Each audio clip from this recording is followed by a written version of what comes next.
Hey guys, what's up? It's Fern. Welcome back to my channel. Thank you so much for joining me.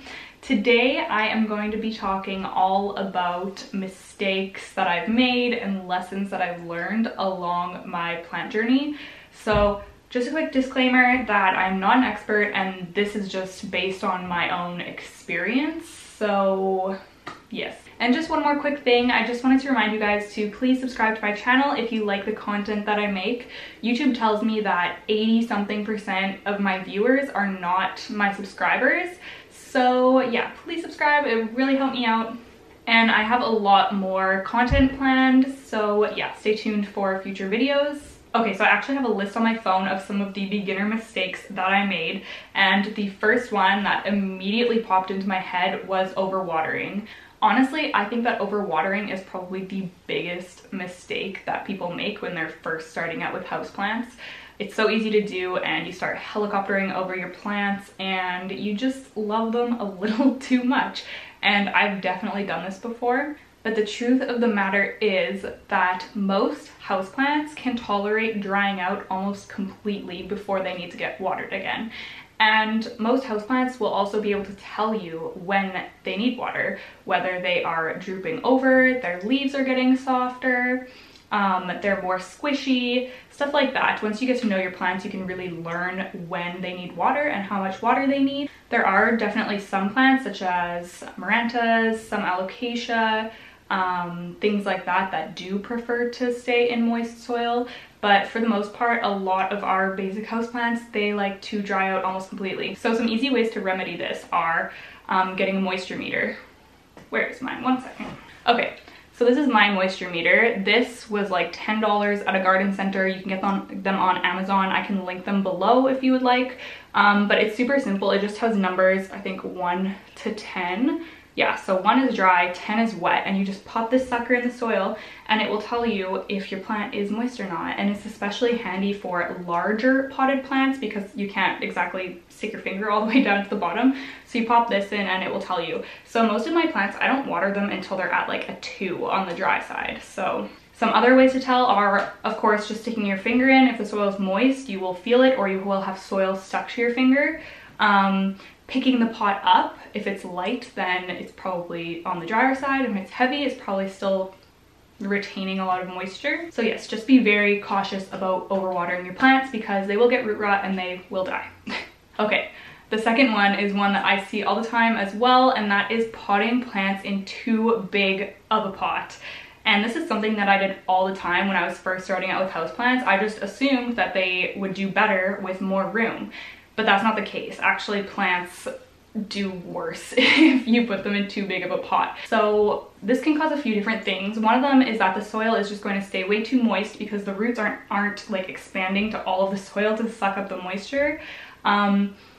Also, you're not going to see growth on your plant because it's going to be spending all this energy just trying to grow roots to fill up the pot. So you're not going to see any leaf growth and you're going to be wondering what's going on. And a lot of plants just really enjoy being a little bit root bound. A lot of plants need to be somewhat root bound to flower, stuff like that. So definitely when you're repotting your plants, only go 1 pot size up. And you can like put it in, and if there's, I don't know, like an inch or 2 around the edge between the 2 pots, then that's probably a good size.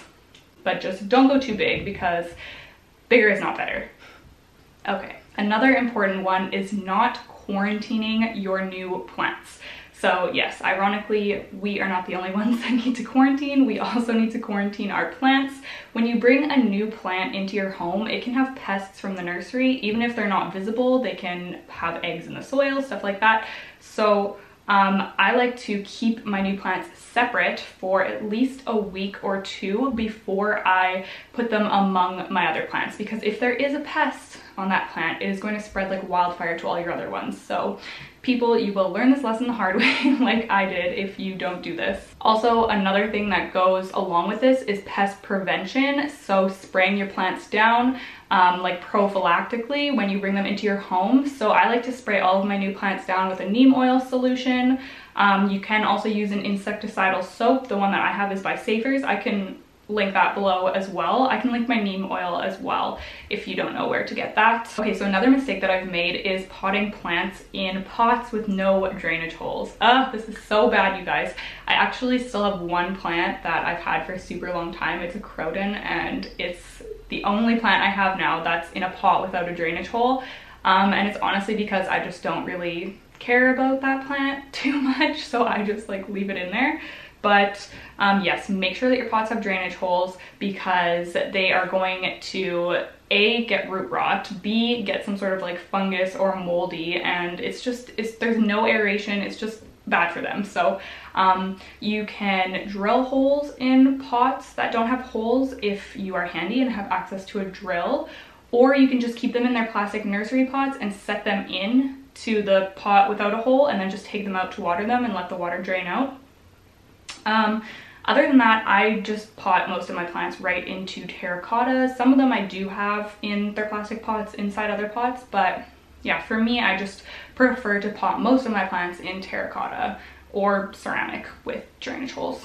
And speaking of pots, it's a good idea knowing the difference between terracotta and ceramic, plastic, etc.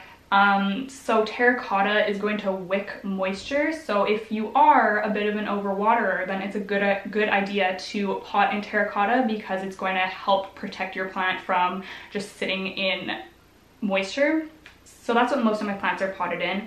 But if you have a plant that you know prefers to be moist and you're finding that you're having to water it way too often, then it might be a better idea to pot in plastic or ceramic.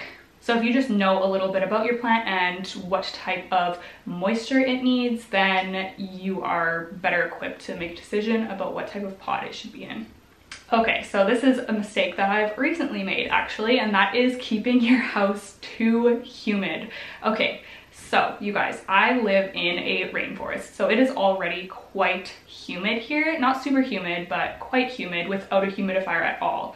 But me, trying to be a good plant parent, had a humidifier pumping on high in here all of the time, and my house became way too humid and some of my plants started growing mold. So that's what I've been dealing with the past few weeks, is repotting moldy plants. So the mistake that I made was having a humidifier and having no airflow. So if you're going to have a humidifier and keep a really humid home, then I would highly recommend getting a fan to kind of blow in the room and keep the air flowing, or be able to open windows. So now that we're in spring and it's warmed up a bit, I've had my humidifier off. I think I'm gonna put it away, because since we don't have the heat blasting in the house all the time, it's not really that dry in here, and I don't think it's necessary. So I'm just going to see how that goes. But yeah, that is something that I'm still kind of figuring out right now. But it totally depends on the climate where you live. But just keep that in mind, because more humidity is not always better. Oh, also another thing to mention with humidity is misting. Some people get really hooked on misting their plants, and it doesn't really increase the humidity that much. So it's kind of an unnecessary thing. I know a lot of people enjoy doing it, and that's cool, whatever. If that's what you want to do, then fine. But it doesn't really help. It doesn't really do anything. So don't spend hours every week misting all of your plants. Some ways to increase the humidity without a humidifier are grouping your plants together and putting a pebble tray underneath your plant. So just like a little tray with pebbles, and then put some water. So the water is going to sit there and evaporate and create some more humidity in the air.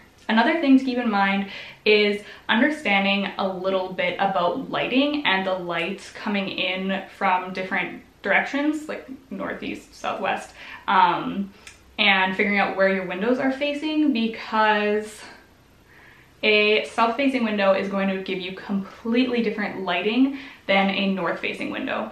So finding out which plants require what type of lighting is going to be really helpful for figuring out where you're going to place them in your home. So I would recommend a north-facing window and an east-facing window for plants that like low to medium light. And for plants that like medium to high light, you're going to want to place them near south and west facing windows. And I live in the Pacific Northwest of Canada, so if you live somewhere else in the world, it could be different. And the last thing I'm going to mention, which is not really a mistake, but just something to keep in mind, is being a new plant parent and buying like every kind of plant you see, because that's kind of what I did in the beginning, and a lot of the plants I have now are just not really my cup of tea, and I've kind of, I guess over time I've kind of learned what type of plants I'm really into and what types of plants I enjoy taking care of and which ones thrive in my home. So yeah, I would just recommend taking it slow and kind of figuring out which plants really bring you joy. And it will also make it a lot easier for you, because I have bought like 20 plants at once and then I feel super overwhelmed having to repot everyone and having to learn about everyone and do pest prevention, and it's just a lot. And being a plant parent can be freaking stressful sometimes, you guys, especially when there's pest breakouts. Holy crap. Okay, so that is all the things that I could think of that were the main learning curves that I've had over the past couple of years of collecting houseplants. Of course, I'm happy to expand on any of these topics. If you guys have any questions, I would love to chat with you in the comments below. And like I said, please subscribe to my channel. Please like it if you like this video. And yeah, I think that's it for now. Like I said, I have a lot of stuff planned now that I have more time to focus on YouTube. So yeah, look forward to some more videos coming out. Okay, thank you guys so much for watching. Bye.